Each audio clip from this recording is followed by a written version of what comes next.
What's going on, everyone? Jackson here from Vendetta Sports Media, and we have officially reached the halfway mark of the 2022-2023 NBA season. And because we're at the halfway mark, I figured it'd be a good idea to check in on a few things, see how everything's going on in the NBA. We have some updates coming in. We have the mid-season media survey. We have a new top 100 players list rankings. We're also going to take a look at the rankings just real quickly, a couple things that stand out. So won't take too much of your time today. I don't really know how long this is going to take, but if you clicked on the video and you're watching, thank you so much. Then go ahead and hit the like button and subscribe to the channel if you want more NBA videos. So real quickly, we're going to take a look at the standings. This is the Eastern Conference standings. Anything that stands out?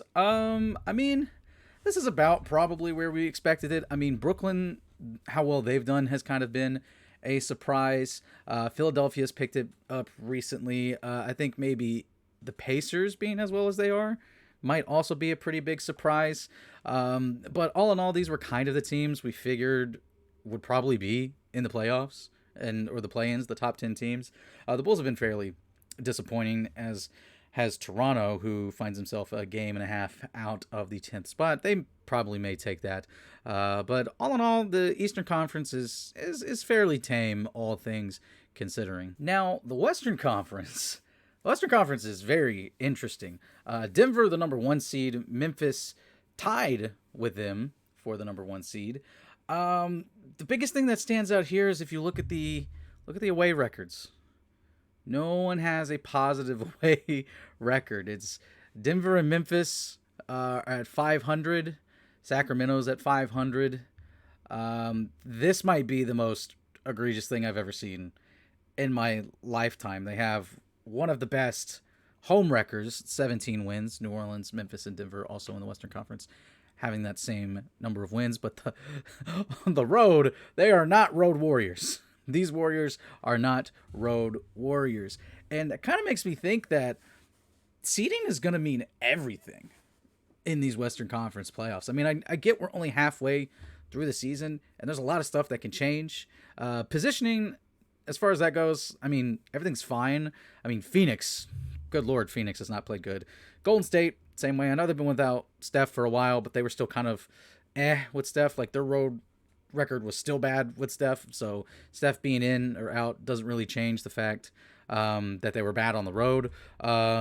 Utah, flash in the pan, unfortunately, but Lakers, I mean, I was down on the Lakers to begin with, so I'm not really surprised by this. OKC, though, already beaten their over, which was 15 wins. Catch that easy bet in. It legitimately may take whichever team can win like one game each series on the road. If you can just take one game on the road, which, I mean, is easier said than done, and we're like, yeah, duh, that's how you're going to win the series.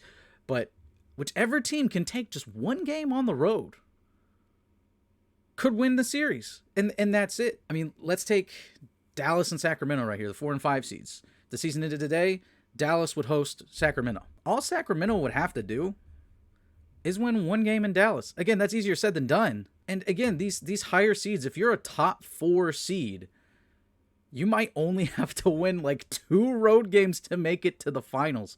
Now, Eastern Conference teams have done a much better job at playing on the road so far. Now, I would like to see how many of those games are against Eastern Conference opponents versus Western Conference opponents. And the same thing here with Western Conference teams, but that's just mind-boggling to me personally. Is it to you guys? Am I just crazy? Am I crazy? Okay, so now on to the midseason media survey. So I think it's 30 beat writers across the NBA, reporters or columnists, representing each NBA market. So every NBA market from the greatest to the least is polled. So let's see here. Who are the 10 best teams right now in the NBA? Polled, total number of points here. Looks like we got Boston, Milwaukee, Denver 3, Brooklyn 4, Memphis 5. Memphis getting a lot of love in this post. One thing did get spoiled for me, and I will kind of bring that up a little early on too, but I've tried to stay away from this list as best as I can, sort of, kind of. Oh, no, that's in the rankings, excuse me, which both of these, actually. Yeah, I read some of these earlier today. Philadelphia, Clippers, and Dallas. Which team is poised to make a big second half run? Golden State. Doesn't surprise me at all. Clippers, and then lots of three-way ties there. We'll see. All Golden State has to do is just start winning a few games on the road and keep doing what they're doing at home, and they'll make a massive jump in the second half of the season. Boston to represent the East.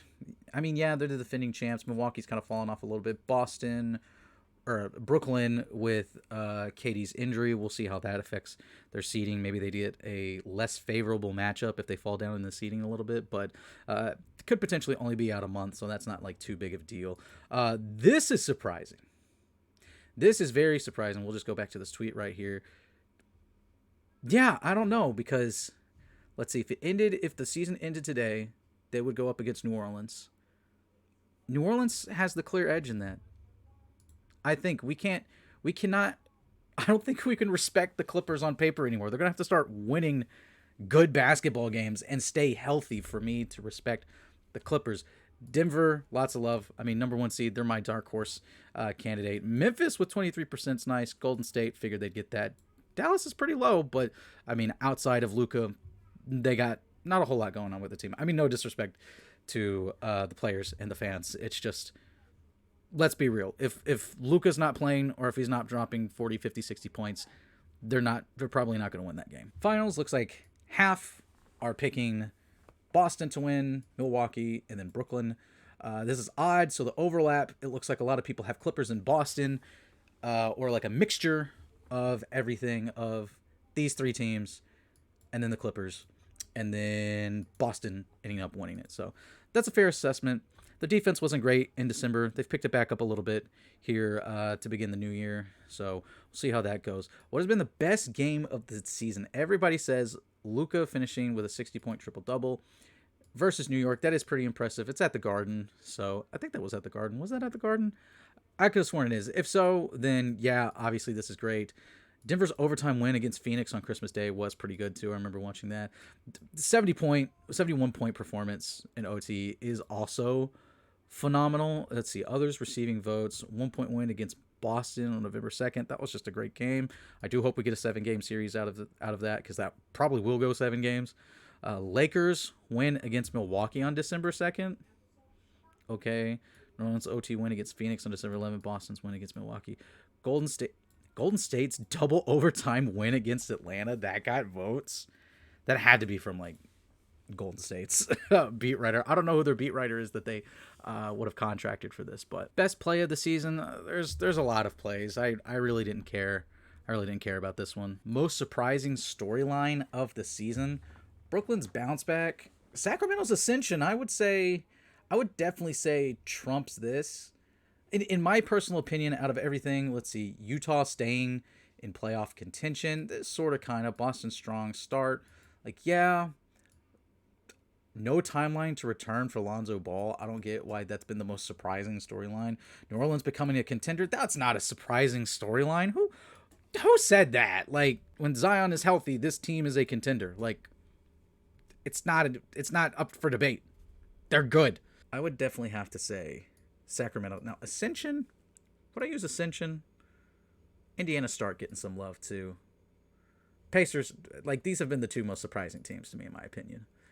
Personally, if I was casting a vote, it would be really tough between those 2. Like, if they give you a list or whatever of topics, I don't know if they give them a list of topics to vote on, or if it's like, what's been the most surprising storyline of the season, and you write something in, and then whatever it's like similar to, they just mush it together in something really short and sweet.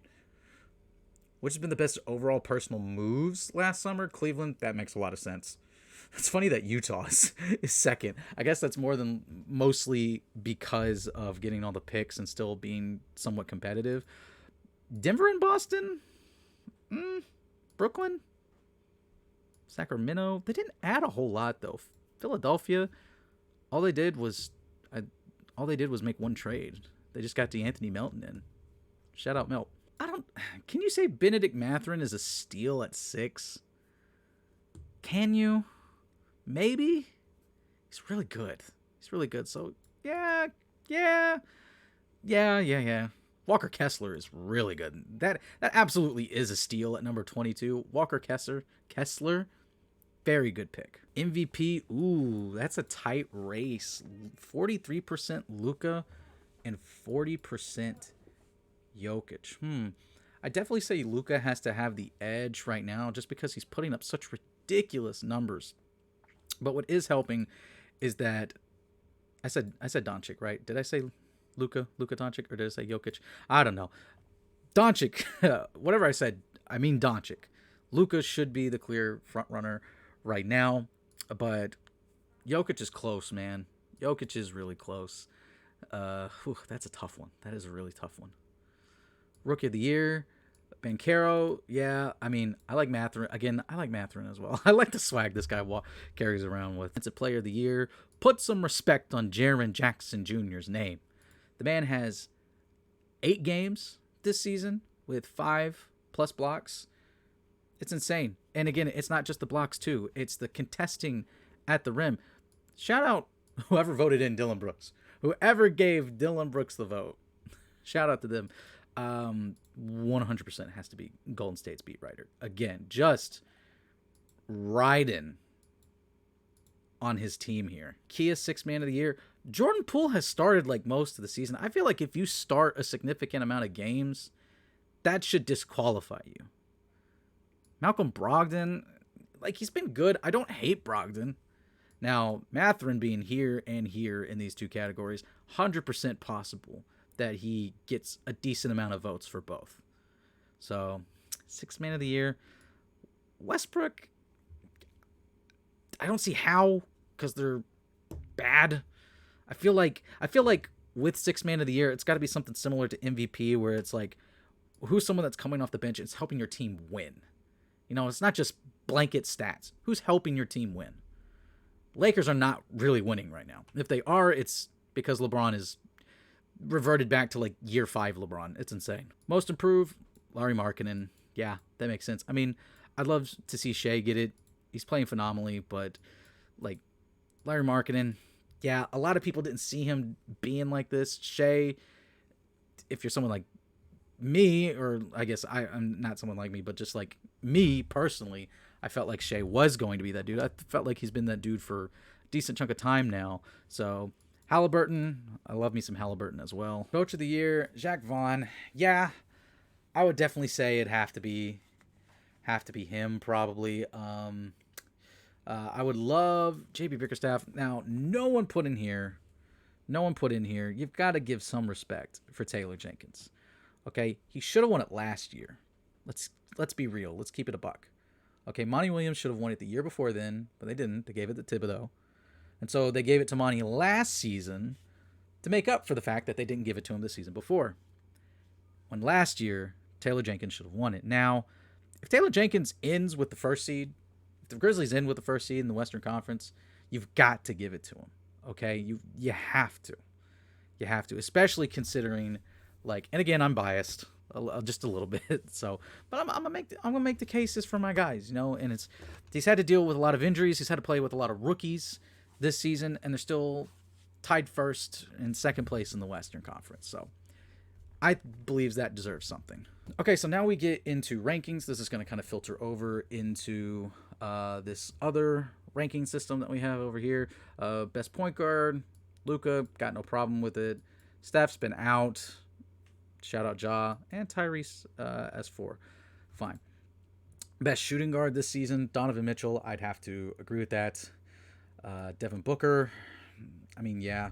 Why is Tatum getting... Why is he getting shooting guard votes? He was also voted best... He was best small forward. The fact that...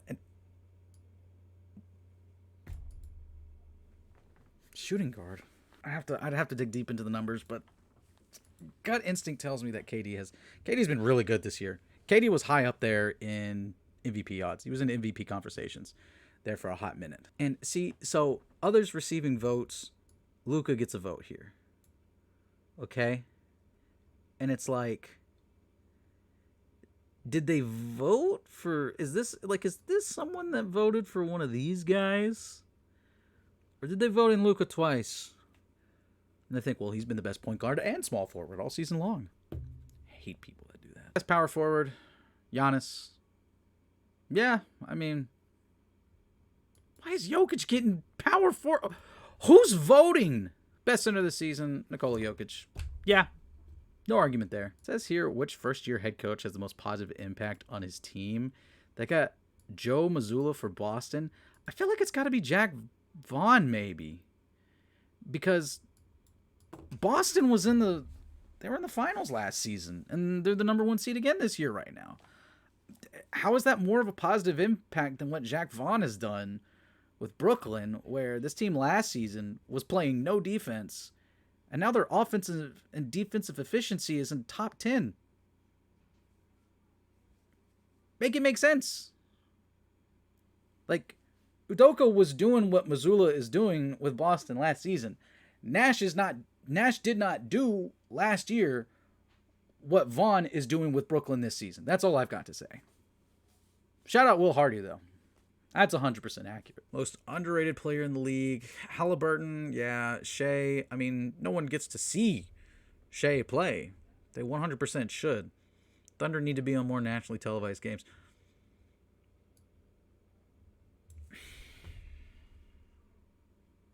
Okay. Shout out Desmond Bain. Most promising young core, Memphis. That's right. To Michael Cole, the commercial appeal. Okay. I know who that is. Golden State. Anthony Slater, the Athletic. Shout out Amari. He covered Grizzlies for a while. Good for him. So now we get to, this is from The Ringer, their 100 players in the NBA list. And, oh boy. Giannis at number 1 and Jokic at number 2. I love Giannis, and I do think that there is an argument for him to be number 1.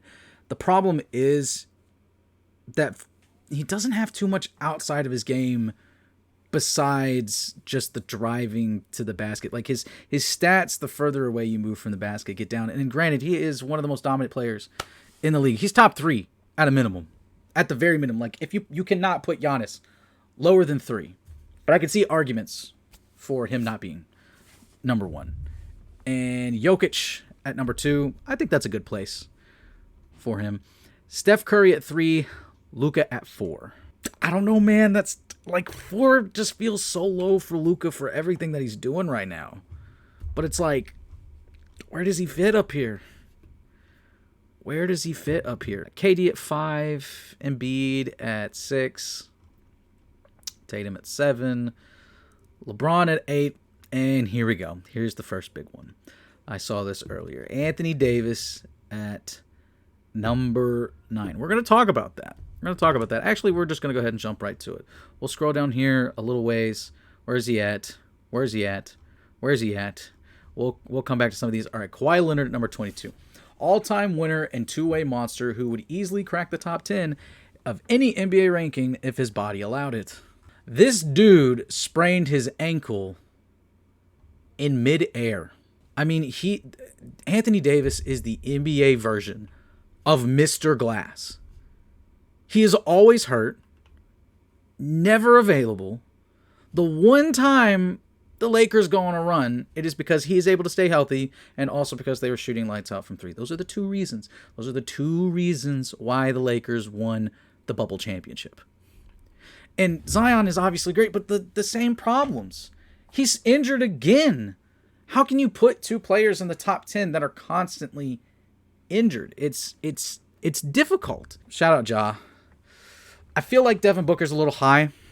I feel like Donovan Mitchell should be above him. And honestly, hot take, I think Shea should be above him. How is Shea trending down? And the man that has been injured for most of the season, why is he stagnant at number 9? Paul George at 15. Pascal at 16.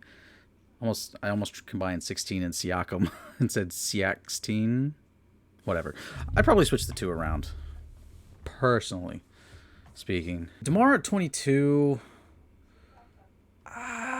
I don't know.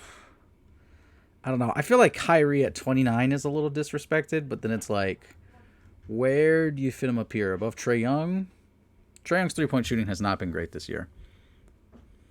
Sabonis has played phenomenally. I got no problem with Sabonis. Ingram's also been pretty injured. I feel like Cat should honestly be lower. Yeah, I mean, he's a borderline all-star right now. He's been hurt this season. Let's let him get back into form. I feel like Anthony Edwards here is a little lower than what should be. Like, he's above Draymond, 100%. Now, I don't know how close, like, in these rankings they are, but he's above. He's above Draymond, 100%. That's why I like doing tiers and not just strict 1 through 100. Jaren, I feel like defenders get a little disrespected unless it's Drew Holiday. He was up here. Wasn't he? Yeah, Drew Holiday's at 32. Jaren's a great offensive weapon. Injury concerns. Let me check something.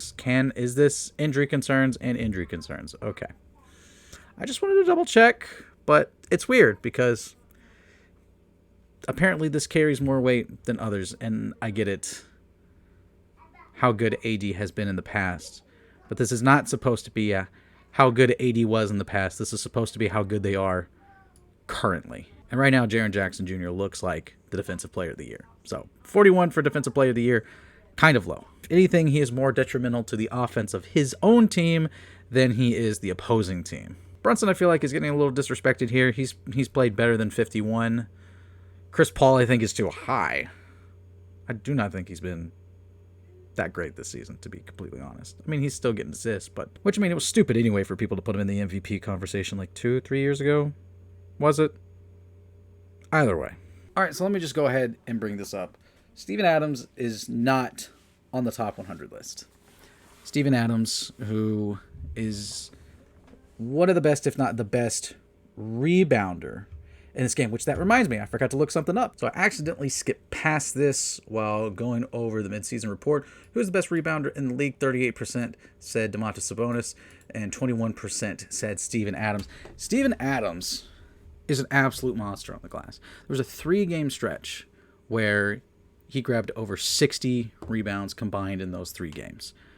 2 of those games obviously being massive 20-plus point or 20-plus rebound games, multiple offensive rebounds a game. He is the reason why Memphis is as successful as they are. It's not just pure stats, points, rebounds. It is the fact that he impacts winning in such a big way. He impacts winning more than Miles Turner. He impacts winning more than the some of the other bigs that are on here. Al Horford, DeAndre Ayton. Clint Capella is on this list as well. He's at number 80. Now, for wherever you wanted to put, if you wanted to put him lower on this list, then by all means, put him lower on the list. But the fact that he is not part of the 100 is gross. I mean, the rest of these, it feels like it's more like people I think should be a little high. I feel like Benedict Mathurin should be just a little bit higher. Bobby Portis probably a little bit higher. He has a large impact on winning. Caruso at 87 is a little high. I know this is going to really get Warriors fans all in a tizzy. And he probably should be higher. He has a lot of turnover issues, but scoring is absolutely there. He was at one point one of the worst players, if not the worst player in the NBA, but he's turned into an actual NBA player. Nick Claxton, 100%, at least just from the big perspective, should be above Clint Capella, should be above Ayton and Horford right now. I'm going to stand by that. Shout out Franz Wagner. I mean, and then a lot of this stuff, it's just really ticky-tacky. But what do you guys think? Is the Ringer list top 100? Is it the worst thing you've ever seen in your life? Did the media members at the NBA survey, did they get it wrong? Is everything just kind of mid? Or do you agree with absolutely everything 100% or somewhere in between? I think the list is okay. There's obviously some things that some problems that I have with it. Same with the survey and everything. But overall, it's not a terrible list per se. It's not as bad as the ones I've seen them put out in the past. I'll just put it and leave it at that. Anyway, that's going to do it for me here, guys. Thank you so much for watching this video. And if you got to this point of the video and you enjoyed the video, then please make sure to leave a like and subscribe to the channel and hit the notification bell so that way you can be notified whenever a new video drops. This is Jackson Law from Vendetta Sports Media, signing off. I will see you guys next time.